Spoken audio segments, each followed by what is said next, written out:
أعوذ بالله من الشيطان الرجيم.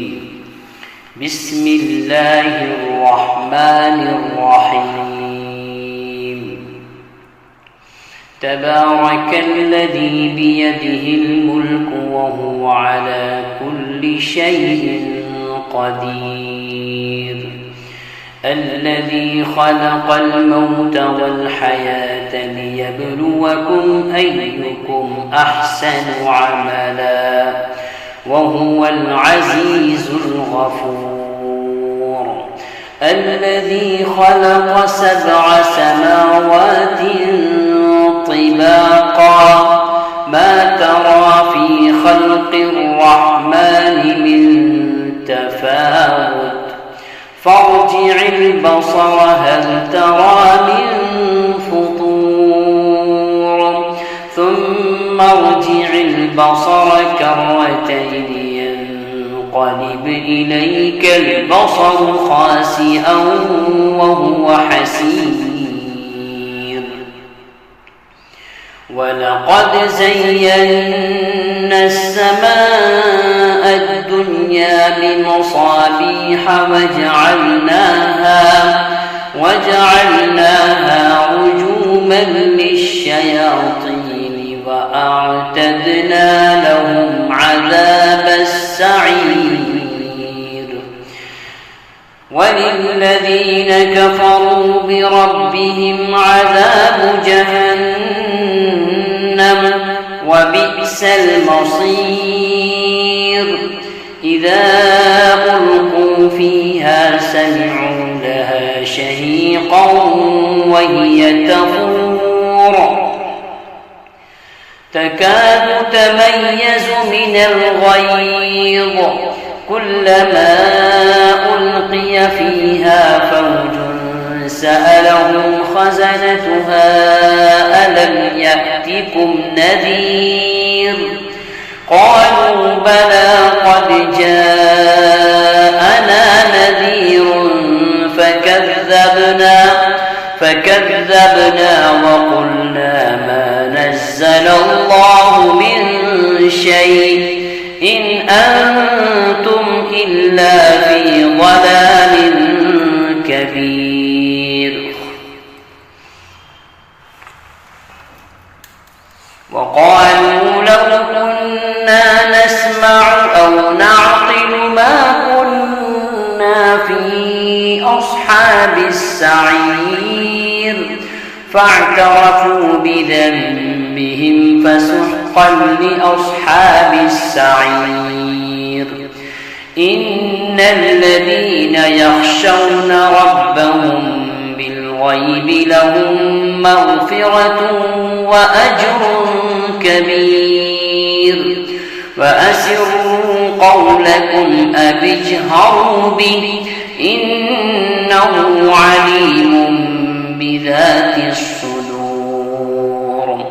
ألا يعلم من خلق وهو اللطيف الخبير.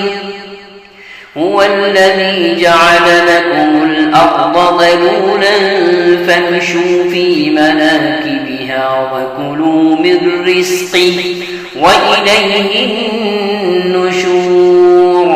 أأمنتم من في السماء أن يخسف بكم الأرض فإذا هي تمور أم أمنتم من في السماء أن يرسل عليكم حاصبا فستعلمون كيف نذير.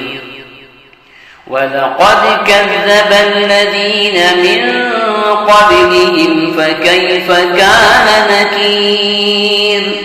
أولم يروا إلى الطير فوقهم صافات ويقبضن ما يمسكون إلا الرحمن إنه بكل شيء بصير.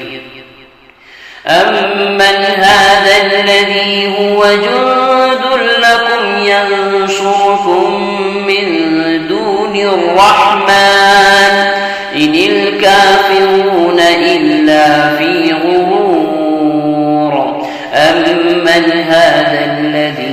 يرزقكم إن أمسك رزقه بل لجوا في عتو ونفور أفمن يمشي مكبا على وجهه أهدى أمن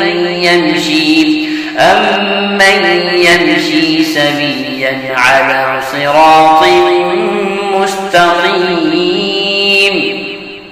قل هو الذي أنشأكم وجعل لكم السمع والأبصار والأفئدة قليلا ما تشكرون قل هو الذي ذرأكم في الأرض وإليه تحشرون ويقولون متى هذا الوعد إن كنتم صادقين قل إنما العلم عند الله وإنما أنا نذير مبين فلما رأوه زلفة سيئت وجوه الذين كفروا وقيل هذا الذي كنتم به تدعون قل أرأيتم إن أهلكني الله ومن معي أو رحمنا فمن يجير الكافرين من عذاب أليم قل هو الرحمن آمنا به وعليه توكلنا فستعلمون من هو في ضلال مبين قل أرأيتم إن أصبح ماؤكم غورا فمن يأتيكم